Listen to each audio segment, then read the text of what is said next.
and welcome to the Beer Temple. I am Chris Quinn, and today I have a beer that I normally don't have access to. I traveled back to the East Coast for Thanksgiving. Most of you, or many of you, know that that is where I am originally from Philadelphia.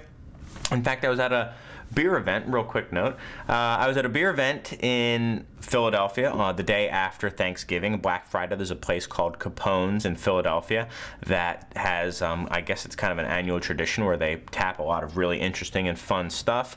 And it starts at 7 in the morning. I was certainly not there at 7 in the morning, but it goes all day long. And I had a guy come up to me and introduce himself and say that he really liked the show. And I hooked him up with some beer that I just happened to have on me. I gave him a couple Midwest beers that he otherwise would not have had easy access to. So if you see me out in the world, say hi. You never know, you might get some beer out of me. So anyway, that was kind of a fun story. But while I was out on the East Coast, I traveled to New Jersey, and they have kind of a lot better growler laws out there than they do in Chicago and Illinois, and you can actually get a growler fill in a liquor store. So when I was looking at the beer section, I noticed they had, 7 or so beers on tap, and I saw that there was this beer right here that they had, and I said, well, that'd be fun to kind of pick up and take home, and why not share it with you guys as well. I sneezed on the last show. I might sneeze on this show too. This is getting out of control. This is Terrapin Brewing's So Fresh and So Green.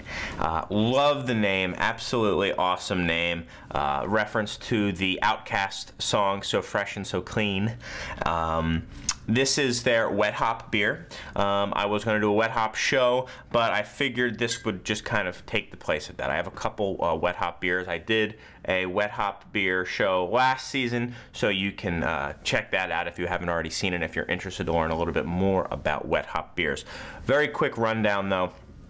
Wet hop beers are a very seasonal beer. A lot of seasonal beers in America are seasonal just because they feel like brewing them that time of year. I mean, you can really pretty much brew a pumpkin beer whenever you want. I know a lot of brewers use fresh pumpkin, but you don't really need to, I don't think.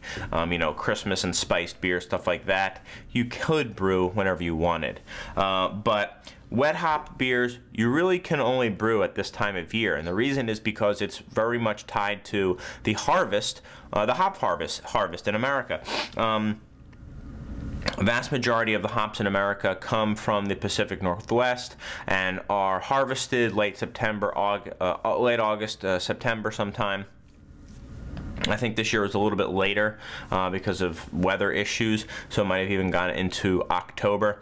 And what happens is, almost normally the hops are almost immediately kilned or dried to help preserve them and prevent rot, because they will start to mildew and get moldy and rotty and stuff like that very quickly. It is, vegetal, and I think in hops it happens exceptionally fast, and so fast that the hops are immediately kilned. They're kilned at the farms as soon as they're picked. But if you do have access and you are in the vicinity of these hops when they are picked, you can actually use them before they're kilned. And that's what basically a wet hop beer is. The wet just refers to they're not dried. Okay, so maybe undried hop beers. Then again, dry hopping is a whole nother connotation. Wet hop and dry hop have really nothing to do with each other. In fact, you can dry hop with wet hops, if that makes sense. Wet hops are just unkilned hops, fresh off the vine. Dry hopping is hopping during the fermentation process after the brewing is really finished. So you can take unkilned wet hops and use them to dry hop your beer. Some people get confused about that.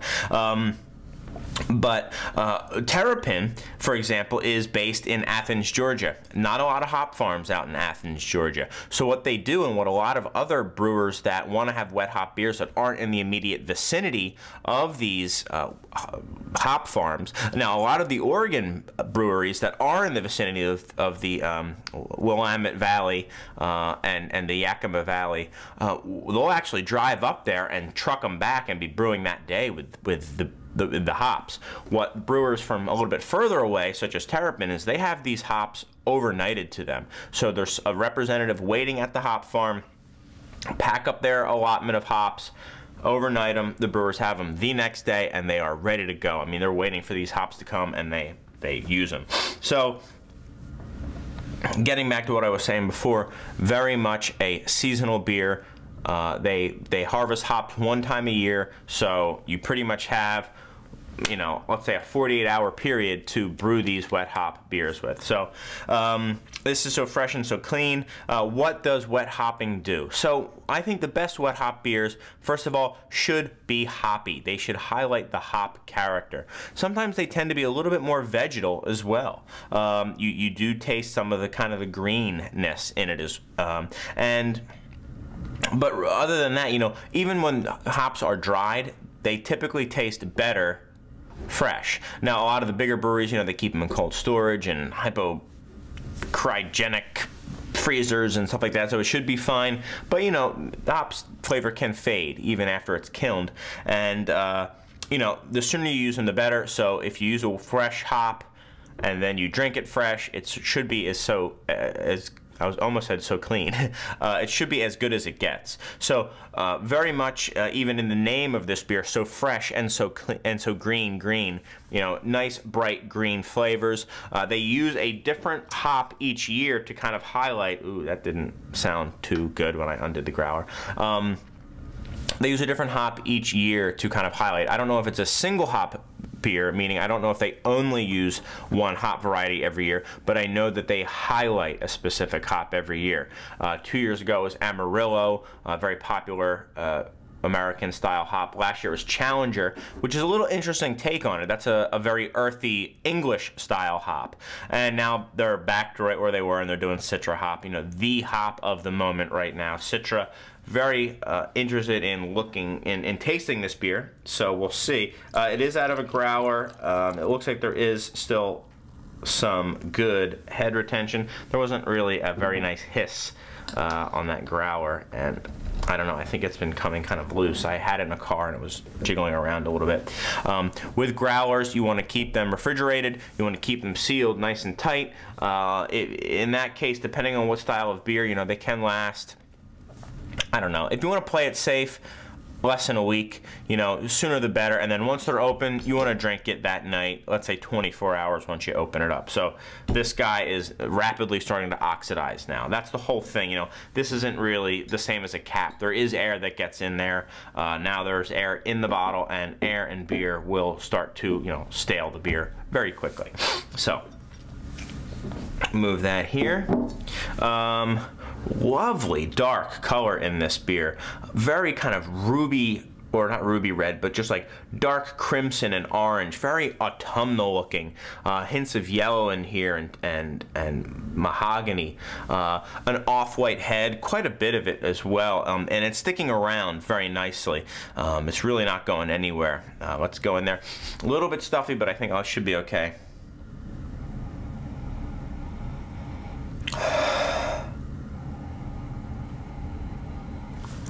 Really nice nose on here. So I'm getting almost two things at once. I'm getting a really nice kind of green, bright herb.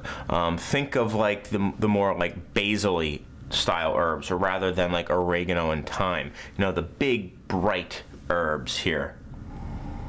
Cilantro. No, cilantro's not right, but just bright green, you know, maybe even like if you smell or taste like an edible flower or something like that. And then just as much you have a almost, you know, I talk about like the gummy peachy flavor definitely going on here. It's like a sweet pungent nectar, almost like fruit cocktail syrup, something like that. You know, peach, pineapple, mango, that sort of thing. And then underneath it, there really is the malt. You can get the malt here. I'm getting a definite kind of biscuity quality, almost some marmalade, which might be accented and accentuated by the hop profile as well. And I'm almost getting a little bit of spice. I don't think there's any rye in here, but a lot going on. Terrapin Brewing, out of Athens, Georgia. I kind of didn't talk about it too much. Seems like a pretty interesting little place. a couple guys decided to open up a brewery when the brewery that they were working at, the boss there, or the owner, pissed them off, and they said, screw you, we can do this on our own, and then realized they could, and then did, and, you know, kind of exceeded the original success of their boss, which is kind of cool if you're going to go say screw you to your boss. Terrapin, homage to the Grateful Dead, Terrapin Station, I believe. Very much into the whole kind of live music culture and a lot of the things that they do. You know, it's great. One of the first breweries I remember representing kind of the Southeast. Now there's a bunch, but Terrapin was really the first one that I remembered. Some of their beers, you know, Wake and Bake, although I don't think they call it Wake and Bake anymore, is their Oatmeal Coffee Stout is a pretty well-known one, as well as their Hopsecutioner and their Rye PA, which is their, or the Rye Pale, which is their flag bearer beer that they have. Really good, always kind of fun, kind of cartoony turtles. I think I've had a Terrapin on here before, but maybe I did not. You can go to craftbeertemple.com and search in the search bar. That's what I do when I can't remember. But anyway, we have a beer here. Let's taste the beer.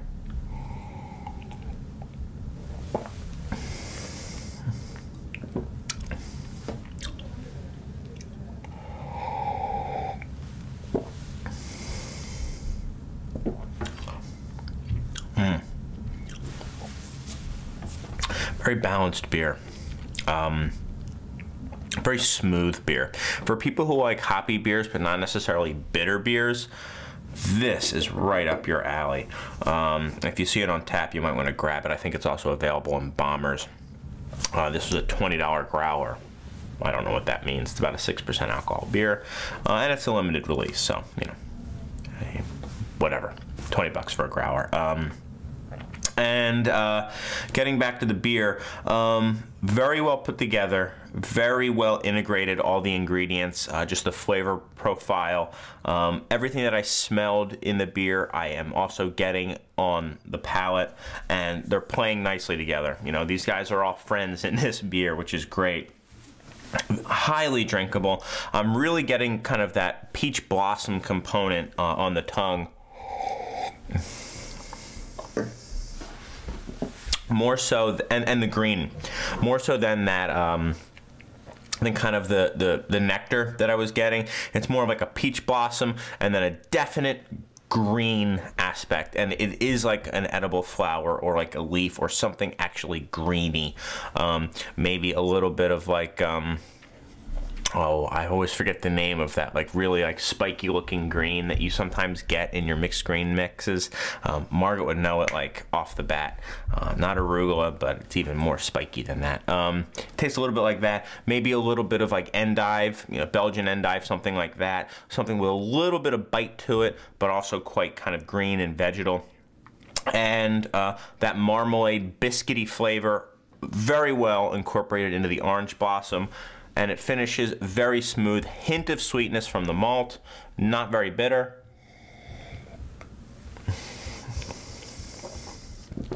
And a hint of like a nice little peppery thing going on too. Really good.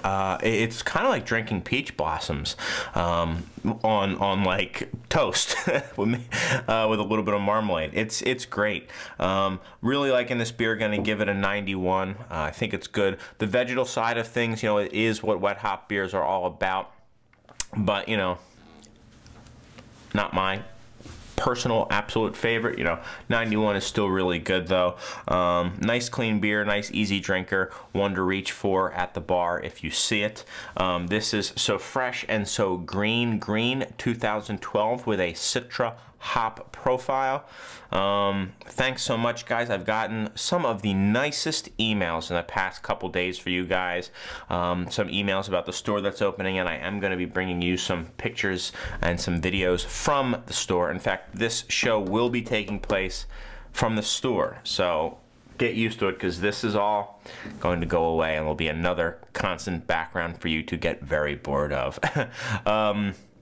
Thanks so much, guys, for all the comments and the ratings and reviews that you guys leave on iTunes. I always appreciate it.